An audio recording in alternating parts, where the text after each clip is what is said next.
Hello mga ka-istorya!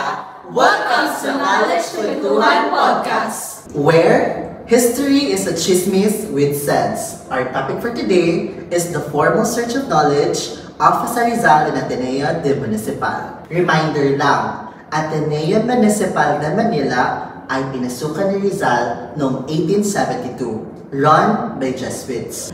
At dito nahubog si Rizal not just academically but also in discipline and values. Right, hindi lang siya basta school, it was Rizal ground training for his mind and heart. Parang Hogwarts ni Rizal, but instead of magic spells, ang dala niya, papel, lapis, at sobrang talino.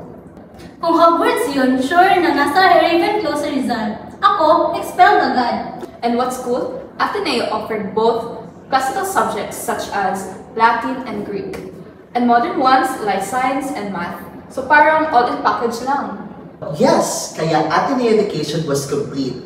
Rizal learned Latin, history, religion, pero pati agriculture and science. You name it, well-grounded talagang Ateneo. Kaya, holistic. Holistic? Jesuit education is about critical thinking and values. Ano ang motto nila? Forming men for others. Kaya Rizal grows smart and compassionate. Kung ngayon pa yan, Ateneo students are known pa rin as future leaders. Rizal was proof. Kung may TikTok noon, trending siya sa hashtag na Study Tips 101. At caption niya, grind now, nolly later. Nolly! But beyond subjects, Ateneo was strict with discipline. May daily routine, uniforms, behavior, all part of training. Kaya Rizal became focused and organized. Kaya nga, kaya niya magsulat ng detailed novels. Disciplines equals productivity. Kung wala yun, baka ang Noli Me Tangere naging Noli Me short story lang. O kaya Wattpad, she's dating the filibustero. Another fun fact, Ateneo had team competitions. Roman Empire versus Carthaginian Empire. Rizal belonged to the Roman Empire. At syempre, top siya. That system made learning exciting. Imagine school as a friendly battlefield for excellence. If we related in our times, para siyang Hogwarts houses or Mobile Legends squads. Ako, belong ako sa Empire of Crummy. Historians say that Rizal was sobresaliente.